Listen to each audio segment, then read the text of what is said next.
Hey again, this is Philip Steiger at thebest3d.com with Project Dog Waffle, and I wanted to cover in this tutorial some ideas on doing titles. There's a lot of reasons why we do text. It might be some fancy buttons, it might be some intro titles, some scrolling text that disappear in infinity, all sorts of different 3D effects. And I wanted to just show you some of the tools we have in Howler 9.6 to give you some ammunition, so to speak, that you can use to perhaps embellish some of the visual communications you'll have in your game. And this might be one of the final stages here, right there, with game on in 3D, with a sort of a light source in the back, a little bit of ambient occlusion-based shading. You see some pretty good details there. It's not the highest quality yet. There are a couple of different quality levels to consider when you do your render and final render, and finally the final render. And I'll show you all that. But one thing you can also do is go to let's see here where the gradients are. There's also lens flares there. So if you have a background that's not white, if you have some sort of a dark background, you might want to add a nova, or maybe the lens flares, the higher quality ones here, and perhaps pick something like this here and add a bit of a light source impression there at the same time. So that's sort of the idea, is how do you get to that final image? What are the starting blocks? And I'm gonna go back here, show you some of the stages. At the very beginning I did this one, right, and then I inverted it, and then I realized there are some tools I can use for that 3D look that I eventually want here, but some of the tools need this image inverted if I still want to be able to read it, right? And so let me explain. Let's start with how we actually do this text in the first place, right? So we start with an image. Let me make sure the swap image is empty. Yep, there's nothing there. So I'm looking at the main image right now here. Remember, if I click here, you'll be looking at the swap image. Right there, click again, you're on the main image. You can also do that from image and swap, jump to the swap image right there. That's a lowercase j. Uppercase J will copy it from the main to the swap image. So if you have something in the main image here, let's say if you paint something here and you swap with J back and forth, you'll see it here as well. That's where you can toggle. And you notice right now I have, if I enable the preview of my custom brush, I have this text in here. So that's one way that I'll be able to stamp it down. If I just click once here, it will stamp it down. So how do we do that? Let's first erase, so clear the preview here. What we'll do is we'll go to the text tool and start from scratch here. So the text tool will probably appear something relatively small like that. Go to the fonts, and in the font lister, select the font you want. I like this one here, the Bell Gothic Standard Black, and set the size. I think your default size will be around 17 or something like that, pretty tiny. So go a little bit bigger, something like that. See if you need the bold and some other looks there.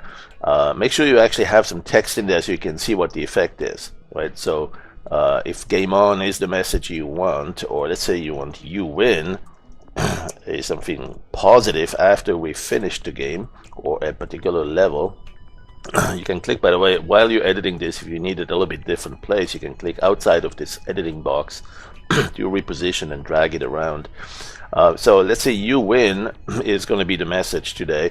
You can see different fonts will have different effects, and there are plenty to choose from. That varies based on what's on your Windows machine. So I can't tell you exactly which ones you're going to see. But let's say we take this one here, and boldface doesn't seem to make much of a difference. You win underscore might be interesting, italic, and then strike through. All right, now again, I'm using a version here that's a little bit beyond 9.6. You may not have all of the options there. I never quite know what little detail we added since the 9.6 release. We have not had a new release yet, so this is a work in progress for some. If you look at this menu, I think on yours it will be called System or Window, the Window menu. We've renamed it to View. So there will be some slight differences between my interface and your interface, but just read between the lines here and ignore that. All right, so you can click inside the text box to select a particular area that you want to edit, or you can click outside to kind of position it. And now you could actually at that point, while you're still in the text tool, you could say apply tool. Right now, one thing I like to do often is to actually not apply it right there, but rather pick it up as make it a brush, right? Make it a custom brush. Click that, and then when you go back to the paint tool, which it takes you back to automatically, if you click the P or V, the preview, then you'll see that that is your brush. And there's a good idea this time to store it so you can manage it. Store and manage a copy. Store and manage a copy of what? Well, of your brush, of course. So here is you win as a stored image in transparent background. Now if you click it down here and you click it a little bit off, you might notice if you zoom in, there's a little bit of a white edge because it's anti-aliased and it was against a white background. So it's going to be not a white edge, a light gray. It's going to be a transitional color, and you might not want those. You might want to keep it crisp. So you can also go to the brush pre-multiply correction and say, yeah, there was a white background there, please get rid of that. And so now the brush is a little bit cleaner. Right, now you can click it and it's not showing that white edge or that glow anymore around it. So that might ultimately be the brush you want to use, and let's store that one as well. Okay, so we will not use this one anymore. We can close that or delete it. This is one that you might want to save actually. Under the brush menu you can go and save, and save it as a JPEG. Probably not, because that's lossy. Try PNG, so it keeps the transparency mask as well. So here we are, and we are going to put that text right in there. Click it, boom. All right, we're done with the text that we want to have. Now it's a matter of turning it into 3D. So one thing we can do, first of all, store that. That's part of the workflow you should always do, is store this image. If you have, let's see, I have some other ones here. This is the one I just stored. Game on. Let's close these or delete them.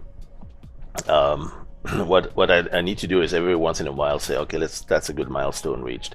And now it's stored in memory. Okay, it's not saved to hard drive, which means if your power goes out, if your memory, if your battery is low, and you or the program crashes or whatever, if this dies, then your images go with it. You want to make sure, therefore, to save these as well. Right? Save and save this as a PNG or bitmap or Targa, default Targa, and so on.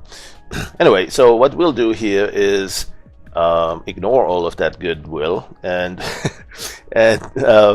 we'll go into, first of all, the 3D designer. That's one of the tools we have to turn this into a 3D. Actually, before I do that, I'll go even another one. There's a 3D perspective.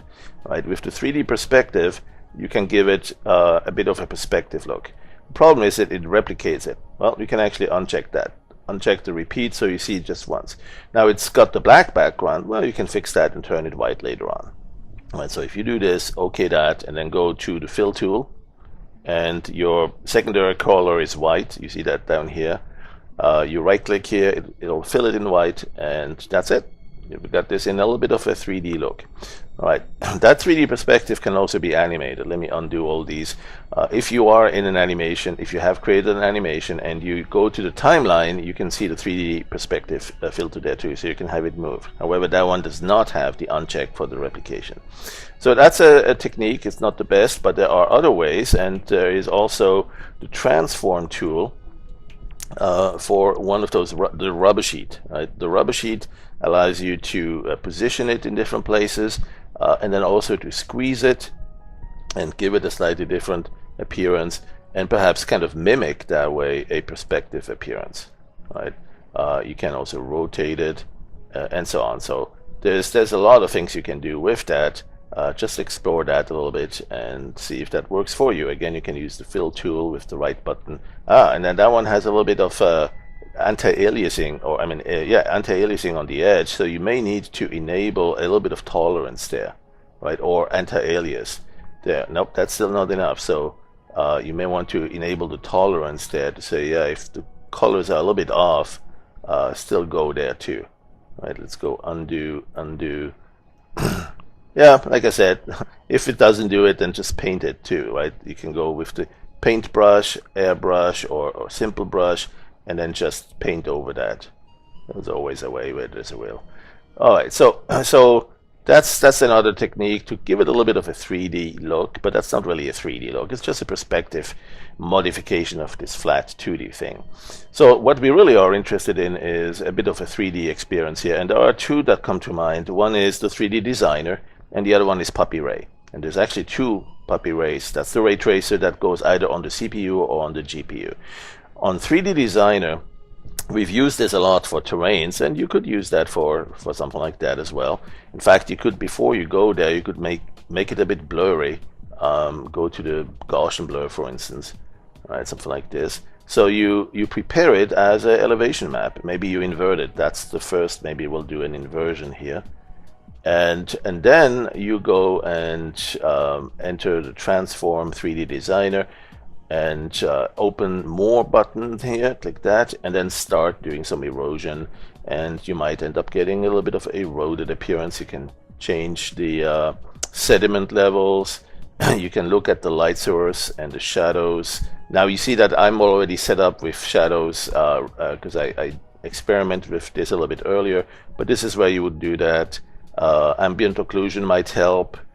In additive mode, if you set the background color to something you like, maybe a reddish color, or how about just plain white background color, plain white, something like this. You can probably click here or not. Just pick it up like that, and then also add some fog so it disappears in the background there with the fog. All sorts of different effects. It might not be the effect you want, but there are some interesting ones to explore there as well. And my mouse gives me some trouble here. So let's see what else we can do now. So the other 3D tool, right? We have Transform 3D Designer. Let's go into the PuppyRay. Now there's two PuppyRays. One is the original one that came out with 9.0, and we had that one implemented on the CPU exclusively. So there's a little preview window, and as you navigate around here, you can tell that this text item is here. You can enable global illumination, perhaps choose a different light like the skylight, and more importantly, let's see if you look at this here, there is something that's happening with the coloring as well. Right, what it does is it takes the coloring from the swap image. Let's see what's in the swap image right now. We had this set of brushes there. So let's go and erase that and bring it back here and go back into PuppyRay. So we have nothing in the swap image, and let's go back into PuppyRay. So now it looks a little bit easier to see, right? And then the question is, how do we get the quality up? In the preview here, it's still going to be just a preview. It's not going to make it the very best quality. What this is for you to select the render quality that you're going to get when you actually render it. So you need to click Ray Trace, right? And that's going to launch the Ray Tracer to render it. Now, the thing is, you have perhaps a different aspect ratio here than you have here. So you might see a little bit more here at the top. But most importantly, you will probably see a replication of this tile. This is one tile that gets replicated endlessly until it disappears into the fog. And that's a really interesting feature, actually. You can have, you can take the fog and take this fog around and move it to the back or move it forward. So if you move it to the back and then go to something like this one here, rotate the camera, you can look up, right? And you can see that the fog is going far away here. Let's take the fog to infinity, right? It just keeps tiling that element of this one text, that image, does its 3D transform, but then tiles it endlessly until it disappears in the fog. So one thing you could do here is perhaps set the fog color to white, right? And then just bring the fog up close to the point where you only see one of these elements. You just have to choose the right position in your view here. You also will probably not want it that high. Plus, you don't want it smoothed. Right now, we have some smoothing going on. If you take the pre-filter away and do a ray tracing there, it's a little bit crisper. It still does some interpolation. Click on the More option here, And you'll see some other features, including, so the pre-filter is at 0, that's the shortcut here in the interface, but there's also an anti-aliasing or a smoothing interpolation. The anti-aliasing we will want, but that will happen when we do a higher level rendering, like high quality, right? But the interpolation is one that you could disable, and when you ray trace on that one, you'll see a bit more of a blocky appearance, and that can create some really interesting designs, kind of a cubic world where this flank, which is a soft, smooth surface, if it is interpolated, well, can take on some rather rugged appearance. One thing we'll also need to do is perhaps not give it as much height there. So we'll go to the next level, which is, okay, let's temporarily go back to what is it here, the high quality, medium quality, or preview quality, and then we need to change the scale. So there's a couple of ways to do that. There is scale the world, and then you can do that right there, right? Now here is where you see actually the text is inverted. You cannot read "you win." It is upside down, right? And if I don't care if you turn it around, you look around from the other side. I don't know, something like this here, and move in there. It still is mirrored. So we actually will need to mirror that at the source before we ray trace that. So let's go do that. Let's image. Let's go to image and flip it vertically. There, right. And so let's store that one. That's another milestone reached. There it is. And make sure in the swap image it's still plain like this. And go back into PuppyRay. Transform PuppyRay, still on the CPU version, but we'll soon experiment with the GPU version as well. So here we go. We are looking in the wrong direction, so we do need to rotate it back now. But this time we do see that the text is no longer flipped. It is now readable, right? You win. And we are winning with this. So now let's take a look at the light source. Move the light. You can make that go a little bit farther away back there, right? And if you bring it down with the right button, you can bring it up and down above the surface. With the left button, you move it around over the surface. So you can bring it closer, so it's still bright, but also lower, so it casts very long shadows. Then you can go back to moving the camera, move back to rotating the camera or tilting the camera with the right button.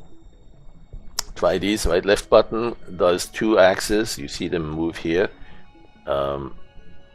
pitch and heading, and then right button is the third element here for camera roll or something like that. And we have the scale. That's the scale of the world. You can see that here. You can adjust that here and say maybe we need 5. Oh, that's a really high scale, 5,000. Let's give it 5 or something like that, or 3, or 2, or 1. And easier actually if you use this shortcut, scale the world, and just do that in a controlled way here. Okay, so I'm going to go down very low, only a little bit of scale, and then I'm going to go really close to that. So move the camera close, move it right in here. So we are on there. So right now it appears pretty smooth here. If we render that at high quality, something like this here, let's go ray trace. And we do have no interpolation, and we do have no pre-filtering. That's when we will see a bit of a rugged, blocky appearance.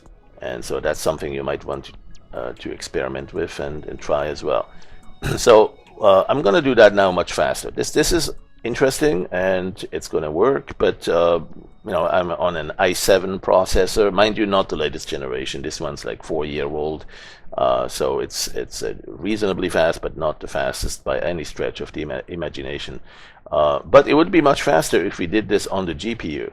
And so even though I don't have a very high-end GPU, it's still faster. And so I'm going to go and say, let's call this one done, but instead, let's do it again. Let's go back to this view here, and perhaps without this moving. So I'm going to go back to this one really and invert it.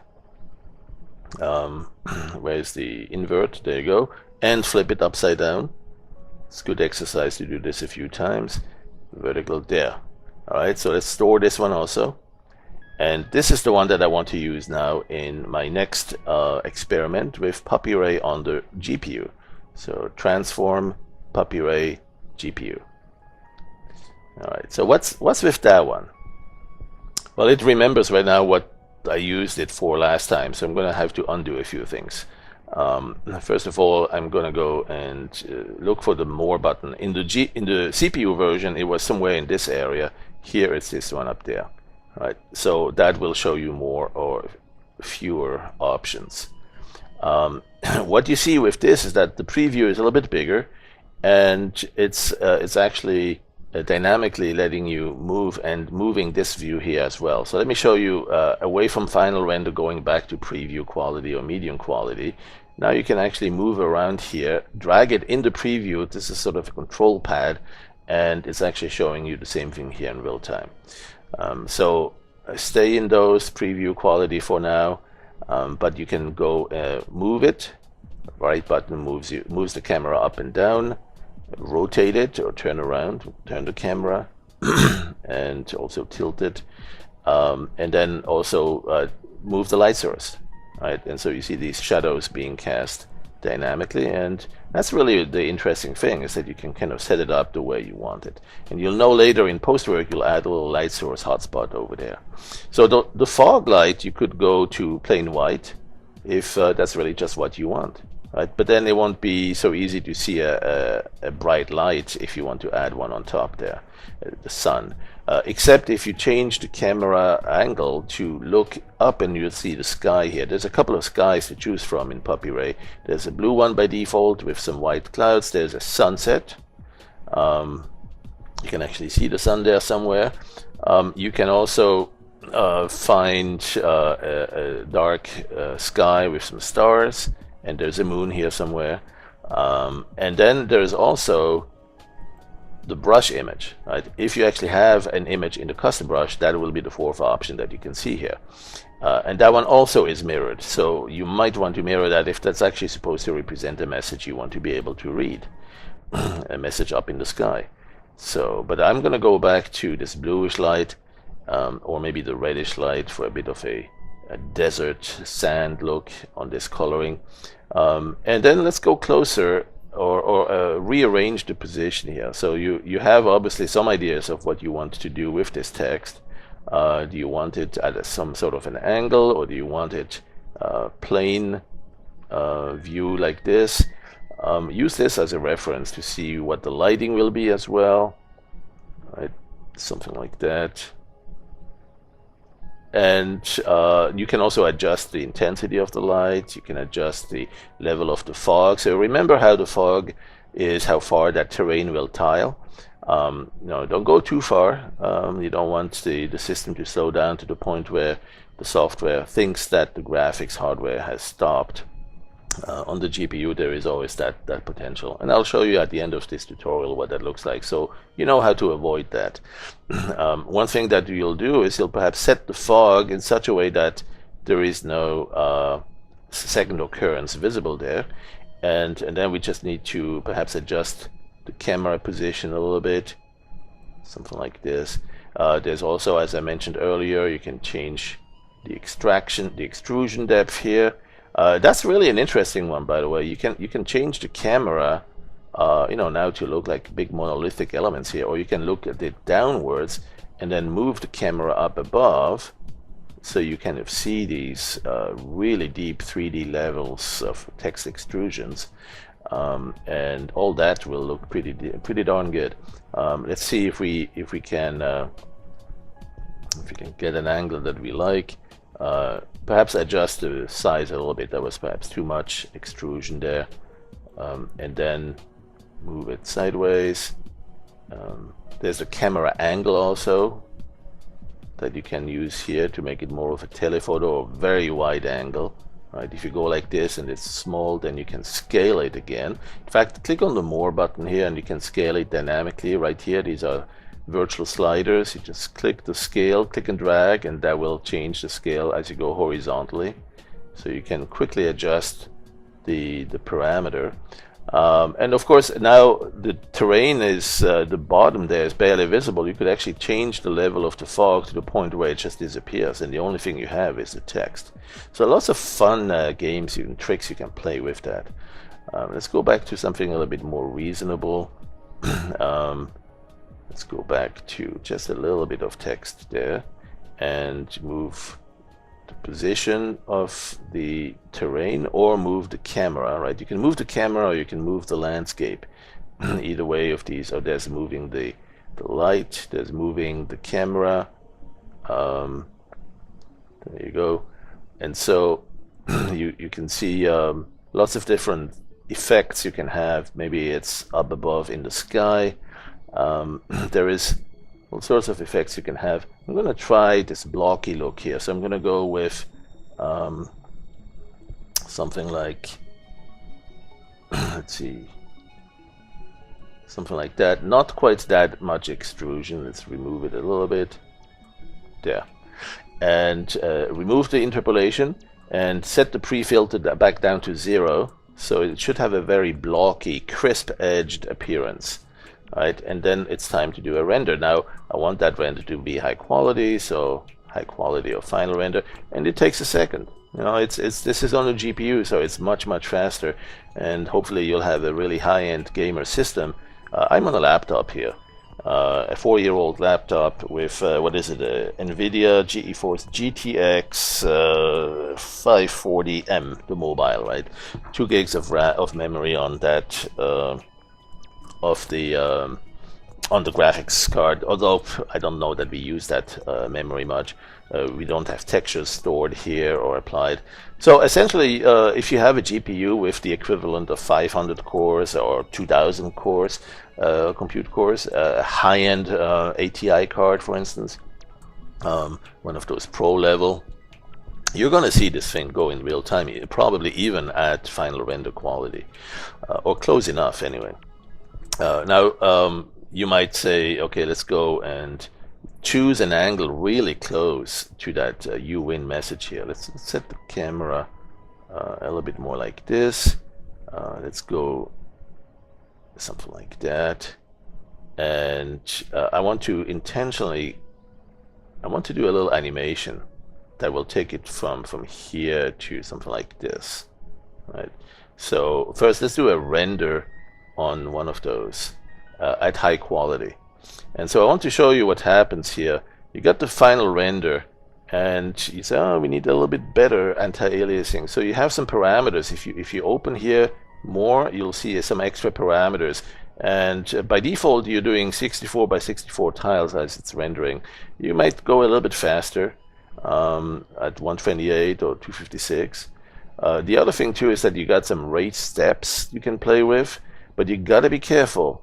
It takes those values immediately. So if you set this to 0, it's gonna go and crash because it's taking forever to render it at 0 level. You gotta take this, for instance, this value here, and make it 2. That's the wrong direction. We want it in the other direction. We want it smaller. So make it a 0 2, right? Add a 0, and that may already be too little. So you gotta be careful with that. Make it an 8, and then put a 0 in front of it. Right, and so gradually you'll see it go better. Now, if you go to final render, you'll see that's the value it sets for this here, and you'll see the anti-aliasing steps. You could also, and the little typo here, steps. So that's where you could possibly increase the quality a little bit further. Anti-aliasing steps and the ray steps. But I would be really careful. Don't go too far, because if the GPU is too busy and Windows does not see the GPU respond, after a second or two, it may think that it's dead, and it will reset the graphic card, and it will kill dog waffle. So you want to stay away from going too high. Experiment with yours though. You know, do some experiment with material that doesn't matter, right? So make sure you saved everything, and then see if you can see how far you can push this limit. Right, so I'm going to go, for instance, to 0.7. In fact, before I do that, I'm going to go back to medium quality and really close, zoom in very close here. I'm going to move the camera in so we can see some of these details a little bit better. Something like this here. And then move it up like that.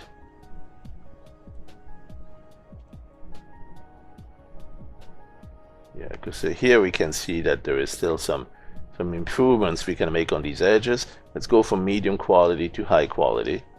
Let's bring the level of the fog a little bit closer even, so we have less risk of timing out because we rendered too much in the background.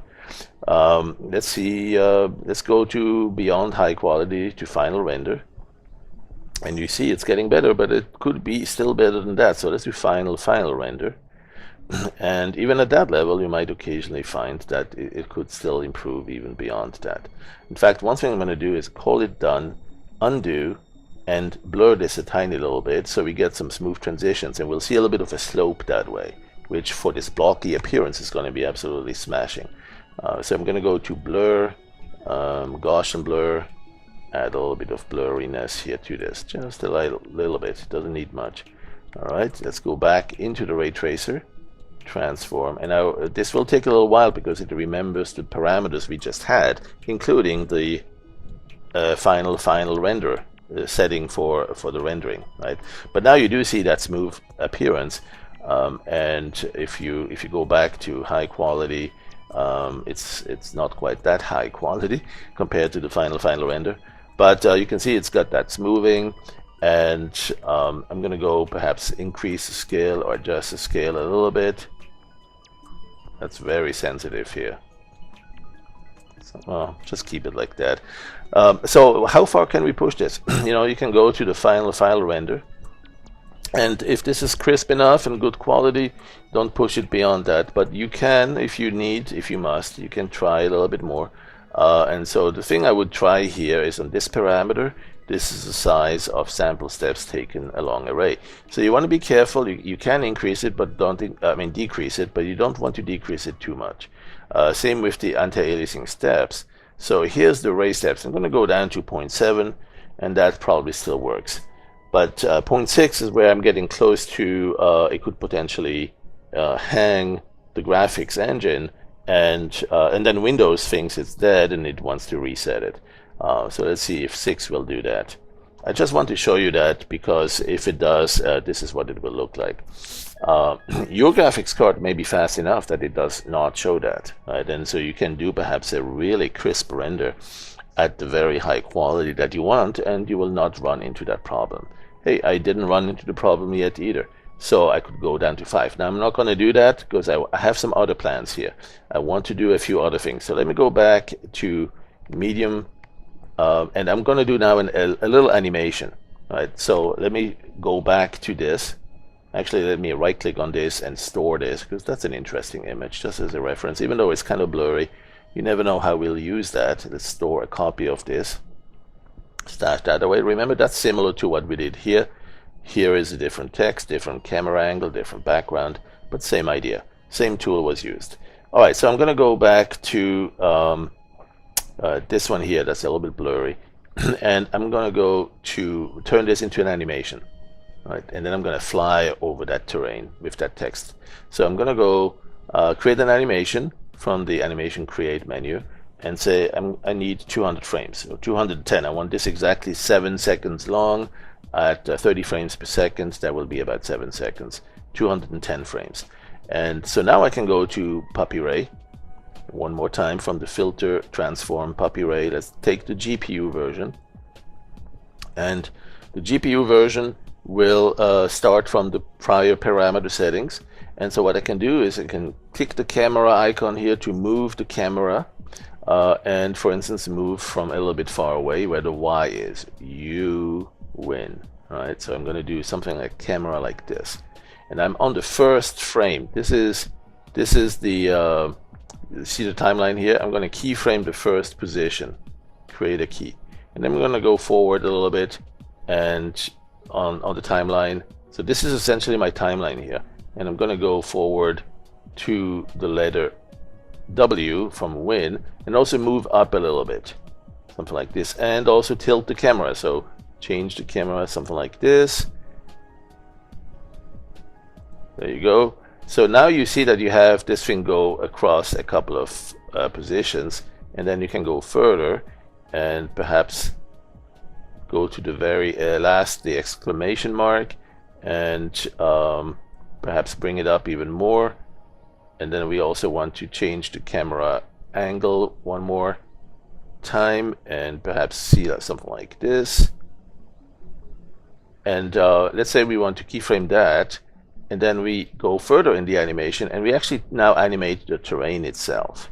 Right? So we take the scale of the terrain like this and keyframe that, and then go around here and now move the camera sideways and even further up until we have something like that. All right, keyframe that, and then we do some really strange chaotic thing. We kind of collapse it back to very bottom, but we also move the camera in. So I'm going to go down like this, and then I'm going to go have the camera, where's the camera position, something like this, something like that. And plus I might want to change the position of the light source and do a strange little thing like this where the light goes to a different direction, or position to bring a little bright spot there. Move the camera a little bit to frame it. What else could we do here? Change the brightness of the light. Right? Change the color of the light. That's another thing you could do here. It's a purplish color. Not so good. Let's give it a bluish or something like that. Okay. Maybe that's too bright. Maybe adjust the level of self or global illumination, the illumination level here from that background image. Background image we could change. Let's keep it like this. Anyway, so we've got a couple of parameters. Let's go keyframe that, and we want to now see what that animation looks like as we render it. Right? So now the terrain itself is static. Right? The terrain is not changing. There are some parameters here where you could actually say animate each frame, meaning that the terrain, the elevation map that we see from which we calculate that terrain, that elevation map could be an animation itself, right? Because we have, after all, here a whole sequence of frames. See all these frames already there? That right now is a static image, always the same. So it's okay not to animate it, and that will save some time. But you could also actually have that be an animation. And there's some keyframes moving. That's for the like a spline interpolation between the movement. I think we're okay with the default, and we'll just render that very quickly. I don't know if we need high quality. Let's do a very first quick one in preview, right? And then you just click animate. Now there's one more thing it will ask you, and that's whether you want to use the current setting or whether you change your mind and you want to actually have a higher quality. I'm going to keep it at preview here, or even at fast preview. That will be just a very, very fast render across each frames. But you can also indicate whether you want to have it interpolate some of the other parameters. Like if you change the pre-filter level from one keyframe to another, you may want it to actually take effect as well, or change across that as well. Anyway, let's go and render that, and you see now it's rendering that on the GPU very quickly, but of course also at a somewhat lousy quality. But hey, it makes an effect that may be actually surprisingly useful. And so here it is. That's the animation we just created. Oh, I need to get out of that, call it done, and yeah.